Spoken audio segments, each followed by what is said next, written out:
Hi guys, welcome to my channel. Today I wanted to do a book haul. I am so excited about all these books I have in front of me. It was just Valentine's Day and then my birthday, and my main thing that I get as a gift for any occasion is books. So therefore I got a book from everybody, if not multiple books. All my family members, everybody, which I am very happy about. I love receiving books. It makes me so happy to add to my collection and have some new and exciting books on my shelf. So I wanted to talk about all of the books that I have gotten in the last month or so. Let's start this haul. This first one I actually bought myself with a gift card that I had. My friend actually gave me a gift card and I finally ended up using it, and I bought this book. It's The Do-Over by Lynn Painter, and honestly why I decided to buy this book was because of the side of it.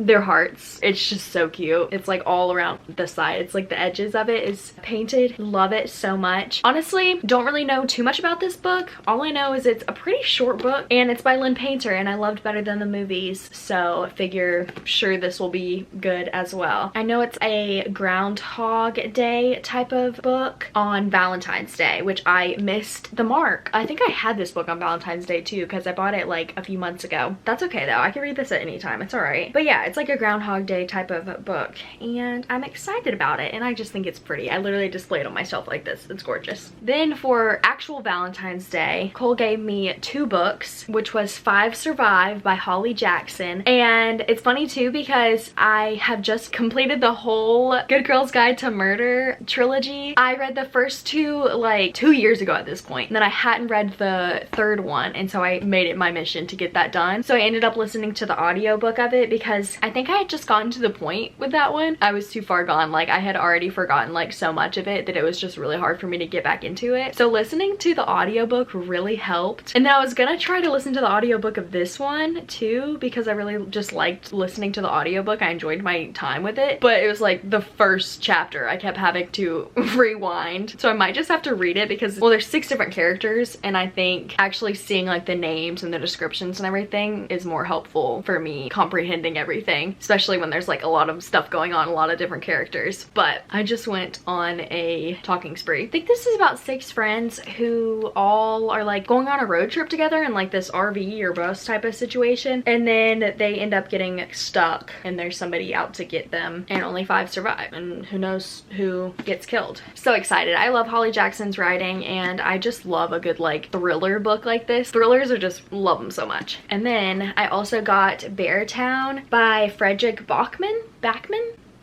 I have no idea what this is about. Basically, it's in Alaska, I think, and it's about... Should I just read the description? Okay. A tiny community deep in the forest, Beartown hasn't been the best at anything in a long time, but down by the lake stands an old ice rink. And in that ice rink, Kevin, Emmett, Benji, and the rest of the town's junior ice hockey team are about to compete in the national semifinals. And they actually have a shot at winning. All the hopes and dreams of this place now rest on the shoulders of a handful of teenage boys. Under the heavy burden, the semifinal match becomes the catalyst for a violent act that will leave a young girl traumatized in a town in turmoil. This is a story about a town and a game, but even more about loyalty, commitment, and the responsibilities of friendship, the people we disappoint even though we love them, and the decisions we make every day that come to define us. Stuff. That sounds so good. Literally, I'm tearing up.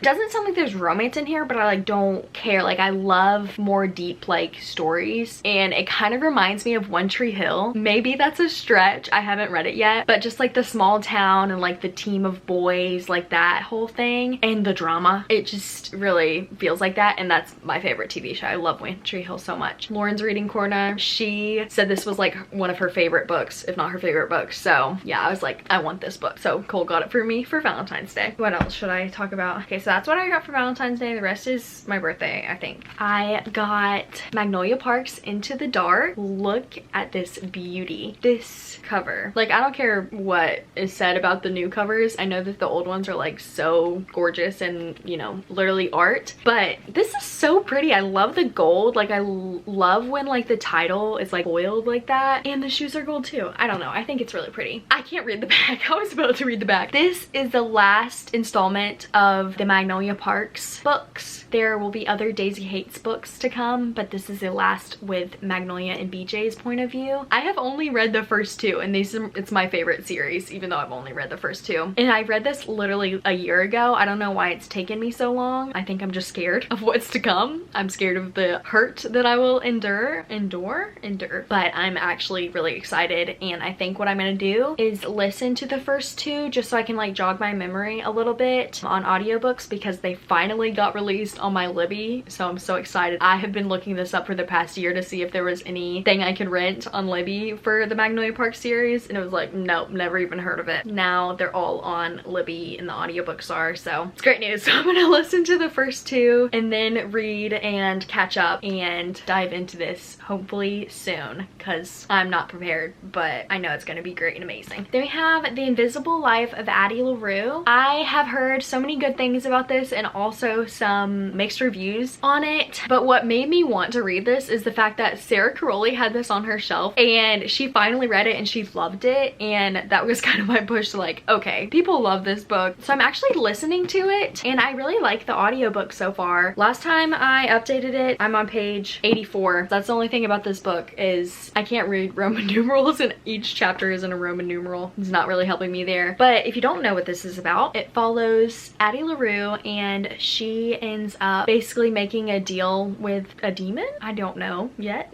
She makes a deal with a dark spirit. Basically wants freedom, but what that gives her is invisibility from everybody. After she has an interaction with somebody, they immediately forget about her once she's gone. She kind of lives a lonely life all by herself because nobody ever remembers her.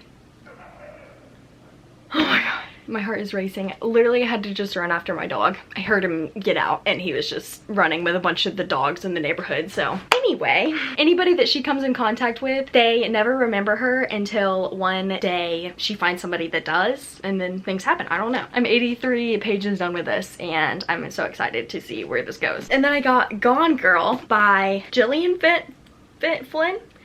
Gillian Flynn? Pretty sure y'all know what Gone Girl is. I really don't.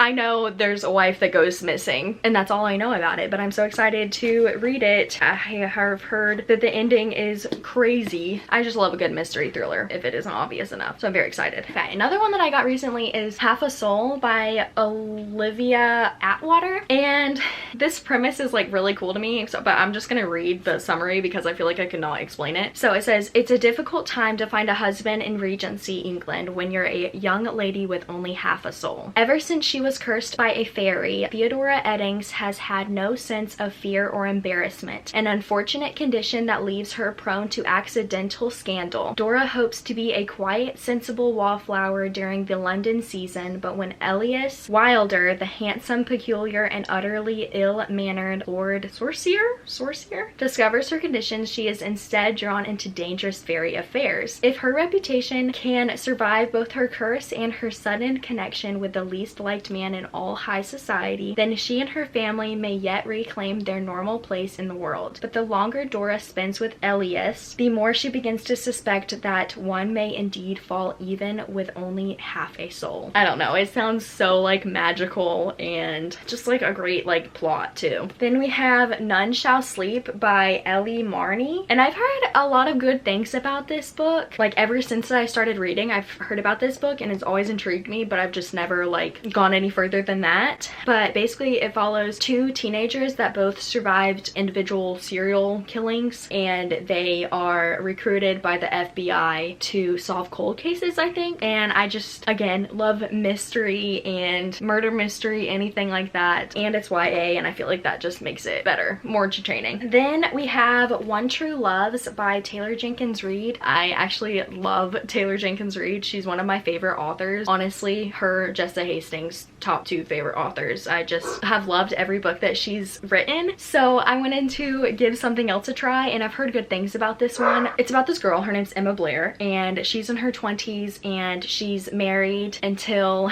she's not married because her husband disappears in a plane accident of some sort and is presumed dead. So she goes on and is engaged to somebody else until they end up discovering that he's she's not dead and has been trying to come back to her all this time. So I think then she has to kind of choose which one. And for some reason this seems like so sad to me, like the fact that she has to choose between two people that she's like basically decided she wanted to spend the rest of her life with, two different people, and I don't know who she's gonna pick. I haven't even read it. I'm like, who's she gonna pick? It's like kind of scary to me because I feel like this book is gonna be so sad. It's just such an interesting plot and I'm really excited, and I love Taylor Jenkins Reid, so I know it's gonna be good. And then we have The Only One Left by Riley Sager. I think this book was on my like 24 books to read of 2024, I think. Yeah, I'm really excited that I got it, and it's just, I love this cover for some reason, like the red and the blue, like the brightness of it. I love it. This book is basically about this story that has been kind of like a legend for years in this town, where this girl was presumed to have killed her family, even though she was never convicted of it. They never found proof that she actually did it, but everybody said she did like a Lizzie Borden style murder of her whole family. And so she's like an old lady now, and her caretaker mysteriously leaves, so she has a new caretaker, and I think the book follows like the caretaker. Kind of reminds me of Verity a little bit, where kind of like a mysterious person that is sick and then mysterious things happen. I think this is gonna be so entertaining. Okay, and then last but certainly not least is the Harry Potter series. My grandmother got me this for my birthday and I am just so excited. And I didn't realize, put this on my Amazon wish list, I didn't realize that it literally makes a picture of like Harry and Hermione and Ron like on a dragon. I think that is so cool. I'm actually on this one right now. I put it back in the box so I could have them all together to show you the picture, but I'm on the 6th one right now and I am really enjoying this series. I think the Order of Phoenix was my least favorite, and every one of these other ones I have really loved. So that I'm almost done with it. I'm on like 75% of the 6th one, and then I have the final one to go. So it's getting close to the end and I'm sad about it because these people have become my friends. Also, the box set, I know people normally take it out of the box, but I feel like the box is so pretty. Like I feel like I have to keep it in. And then we have an honorable mention that's not a book, but it has to do with Harry Potter. Cole got me for, I guess, early Valentine's Day, but also just surprised me